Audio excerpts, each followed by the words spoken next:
Welcome to the LWTV network here on YouTube. I'm Jake Farr, and it's the start of the winter season here at Lincoln Way West. So let's take a look at our past media day for all our winter sports.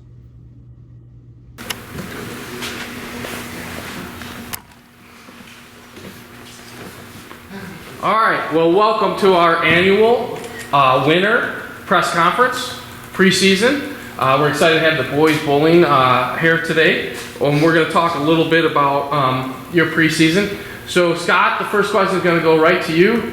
Why don't you tell us a little bit about the preseason, who you have up here, and your expectations? All right, well, expectations are always through the roof. Our team has been to state 7 out of the last 8 years.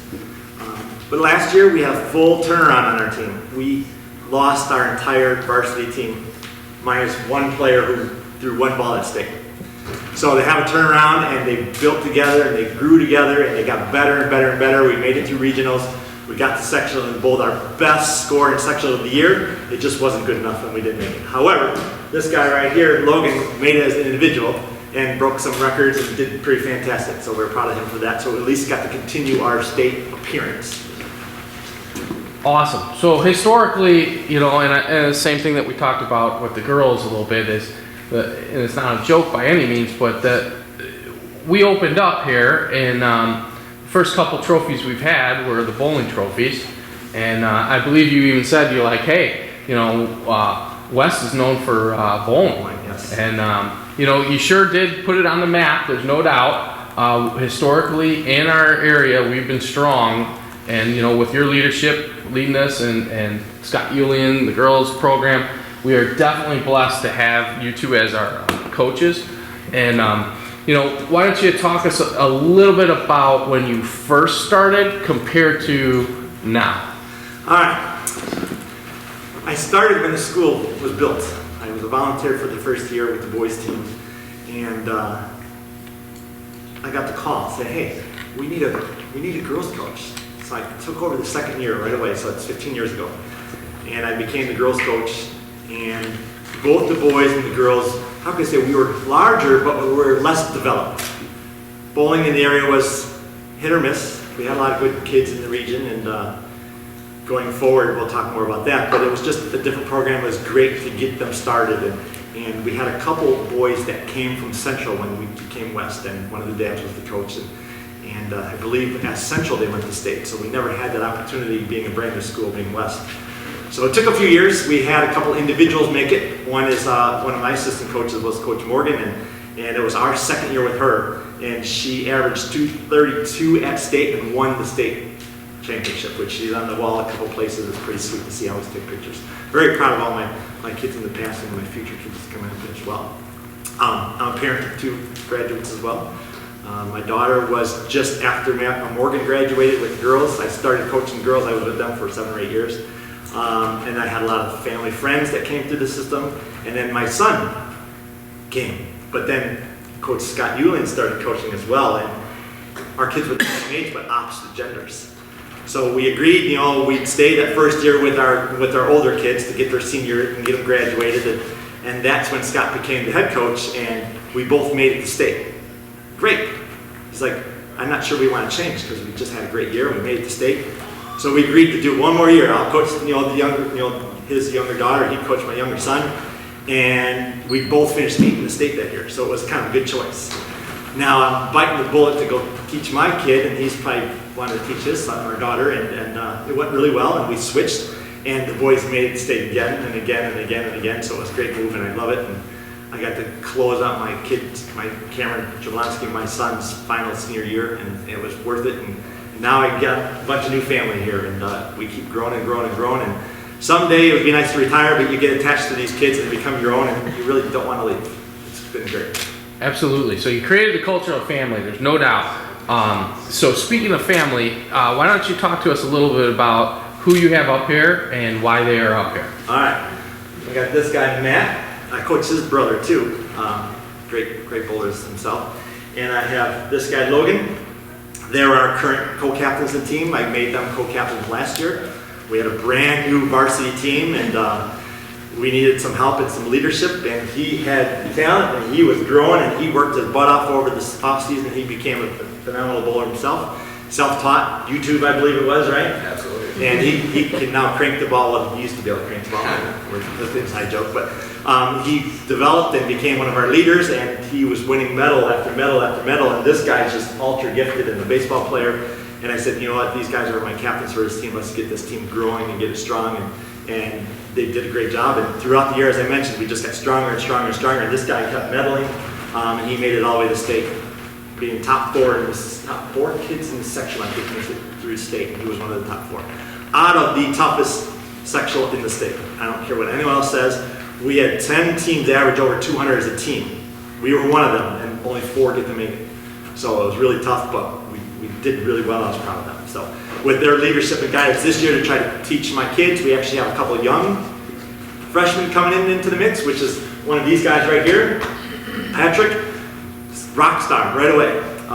Patrick and Ryan Richter, first tournament, freshman, we put him in. This guy was our MVP, both stayed in, both were solid, both were filling frames, both stayed calm, cool, and collected, and we're fantastic bowlers.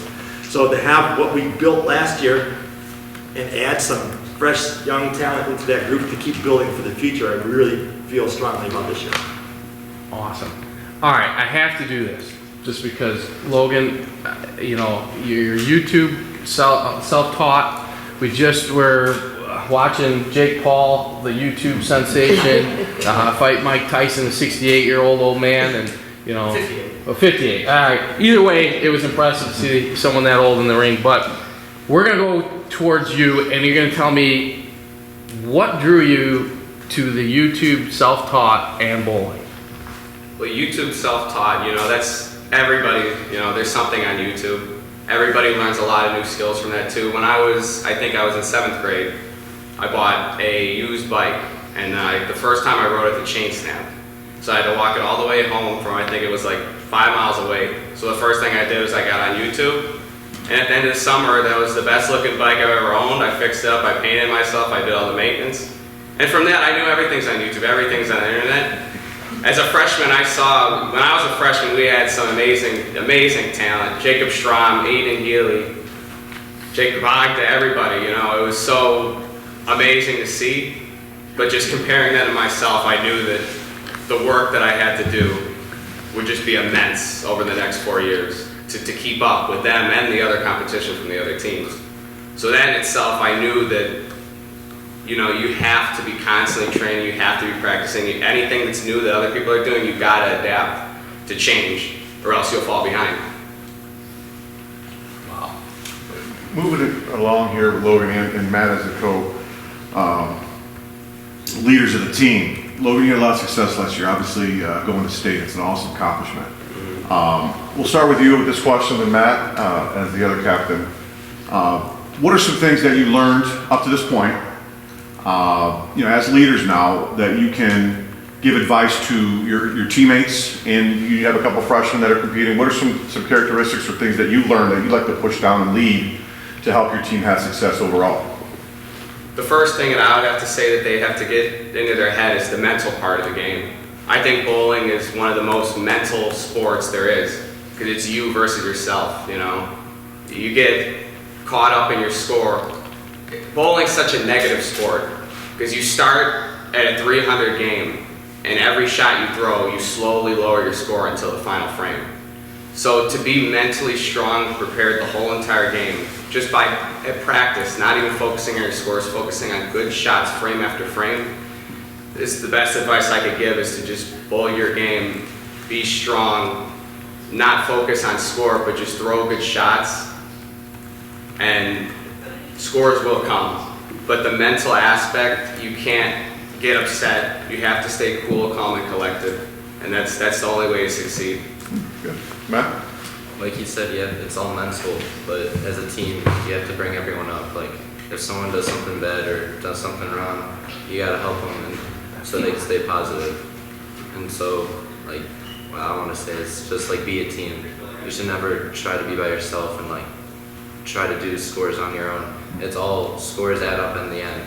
So if you're a team, you have a better chance of winning and succeeding. I know Matt and Patrick, you both played baseball, so I just had a quick question. When you're a multi-sport athlete, in those two, I coach baseball, so when you have those two sports together, is there anything that you take from bowling to baseball or from baseball to bowling that helps you out individually? You did talk about the mental part of it, but is there anything else that you think that helps you have an advantage? Being able to be competitive. Baseball made me the most competitive person I can be, and I wanted to succeed in that, and then brought it over to bowling. And if I could be successful in 2 different sports in one time, it just proves that it helps when you're in multiple sports. It keeps your head out of one thing when you're in one sport, and then when you go to the next, it keeps you out of that. Patrick, being a freshman and performing already, it's a great accomplishment, and you have a long season ahead of you. We want to see that continued success. What approach that you have learned through bowling and baseball that's helped you have a great start? So I've thought of bowling as like something like reverse pitching, because the mechanics are really similar. So I take my stuff that I know from pitching and I try and apply it to my bowling, and that helps me out a lot. It's a good point, yeah. Well, yeah, really good question and answer. We're gonna loosen it up just a little bit. Tell us what one of your favorite bowling events that you go through every year. Now, I know some have only gone through a couple, but being so young, but what were from some of your favorite moments from last year, your tournaments or invites? Start with Logan. One of my favorite moments was at a varsity tournament at Parkside Lanes. It was 3 games of regular, just 10 frame, everybody bowls their own game, and then the afternoon we went to Baker's. We beat 3 teams to make it to the finals, where we lost by, I think it was less than 3 pins. It was very close, but that was the first time our team last year, after that full turnaround last year, we had so many new faces, lots of inexperience, to see that we had the talent and the capabilities to beat other schools that had great seniors that have gone farther than us the whole entire season. To see that we could be competitive if we could just put 2 and 2 together, that was really good to see. So my favorite moment from bowling so far is when I was in sectionals last year and my team was doing really good, and we found the placements, like we were in 4th, and then we bowled a really good game, and I found out we got 2nd in sectionals, and one of our bowlers won sectionals as like an individual. My favorite part every year is the Lincoln Way Cup. Every Lincoln Way school goes to Laraway and we bowl a tournament. Everyone knows each other, so the energy is high. It's just fun to be around everyone you know, and the competitive edge when you're trying to beat everyone you know and you're friends with. It really does changes the whole game when you know everyone. And I'll add a little to that, and it's all these kids right here. The family, the aspect, the togetherness. We're not going to do this alone. We're not going to do this with our most highest average bowler. We're not going to do it with just our mediocre individuals. We are going to do this together as a family, and it's going to take all 17 of us this year. But as I say this, we work hard. My future varsity is these JV boys. Coach Al does a fantastic job preparing them to be ready for varsity when their number is called. But my favorite part of all this is when I'm out watching collegiate teams compete, and I got people, or past kids that come up to me and hug me and give me say hi and say thank you for everything you've done, and they're doing their success. But seeing these kids smile and their success is what makes this job worth it. Awesome. Logan, you mentioned new things that you pick up or new aspects to bowling. Forgive me. What are some like new strategies or new things that come up in the sport? The big thing is a lot of ball changes. You're constantly being told you need the newest, best ball, and to be able to learn to do different things with different balls and be able to adapt to lane conditions, I think is the most important thing. You can't just throw one same shot every single time and expect to strike. You constantly need to be analyzing the lane, the oil, what other people are doing, and try mirroring that in your own game to try to maintain the edge that you have. I just picked Patrick. Did you guys? I read online you guys got 2nd place at the Baker kickoff. How'd you bowl there? I did pretty good. I went from a ball that I've never used before, and I didn't do too bad with it. And then I had to like adjust with my my old bowling ball, and I had to change my shot a lot. And I was closing a lot of frames, and I did pretty well. So yeah. We'll add to that. As a freshman, he did well. He probably closed out majority of all of his frames, and the team voted him as the MVP. That's how well he did for that day. And more to come. Wow, great job. With bowling being a sport that requires both mental focus and physical precision, how do you plan to help your athletes stay mentally sharp throughout the season? It's very difficult. There's a lot of distractions, a lot of changes. I believe my best part of my game of bowling and try to teach these kids is it's a chess match. Every shot they throw, that oil pattern's changing on the lane. So myself, Coach Al, we're watching every shot you guys throw, good shots, bad shots, watching other teammates. We're trying to stay above, watching the other lanes that we're moving to because the shot can be different on the lane. We try to keep them as focused as possible, but we also try to find an area of the lane. I always tell these kids, if you have to be perfect and hit one board, we're doing something wrong. Coach Al and I, we're going to find you guys the spot of the lane that gives you a couple boards area or error. If you miss a little left, you miss a little right, our goal is to get you in the pocket. Get in the pocket, you're going to make full spare and or strike, even on bad shots. So it's constant grinding, mental challenges, and we work hard, and we kind of razz them, but give them a hard time about what they're not doing right or what they should be doing better, and try to make a little fun out of it because it's not about being serious all the time. We want to be relaxed, and we want to be comfortable. So it's never-ending battle. It's always a challenge. It's always changing, especially on the right side of the lane because there's more bowlers on the right side of the lane, so we have to stay above the game. We have some tips and tricks that we learned over the year that we'll move ourselves inside and do some certain things with our equipment that we don't want to mention because we don't want our other teams to know this, but we're staying ahead of the game. We're making changes and teaching these kids to play the inside of the lane where a lot of them are growing up playing the outside of the lane. So at the end of games, we got 5, 6 tournament games. That's a lot of oil changing. That's a lot of balls going down lane. We keep them lined up. We keep them going. We keep them confident. We keep them positive. And we just try to teach them as much as we can so they're ready for everything that comes forward. Awesome. All right, so one last question. I think, you talked a little bit about staying relaxed. So when you prepare for a tournament or an invite, what is one song or music that you pick or to relax you that you enjoy to listen to before your match? We'll start with Logan. Be honest, I really don't listen to too much. I just drive in a silent car the whole way here. On the bus we do. On the bus we listen to whatever band's got on the speaker. All right. You never know what it's going to be. So silence is key for you. Silence is key to focus. For me. All right. Pat, how about you? Honestly, I don't listen to music either. Wow, we got no music listeners. I just like to be focused and try not to think too much about what I'm gonna do and just go with the flow there. Now, Scott, we got to go with the head coach. We got to see. I know you listen to music. I mean, I've seen you in the bowling alley. So tell us what gets you going. All right. It's also a bit of a memory as well. But back with one of our teams and one of our favorite students, Jeremy Scarlata, Thunderstruck, which is the Sox opening theme song as well.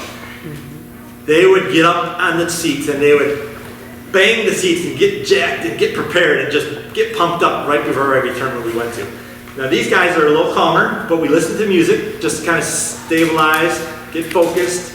So I don't think we have a specific song yet, but Thunderstruck in the past was the jam, and they just got jacked every time. And Jeremy, I have videos of him just screaming on top of his lungs. But each team and each group is a little bit different. We have an Elton John guy right there who does some rock bands on the side, and I went and watched him. But we all have our own ways, and because this team is newer with the varsity, we're still learning those new ways.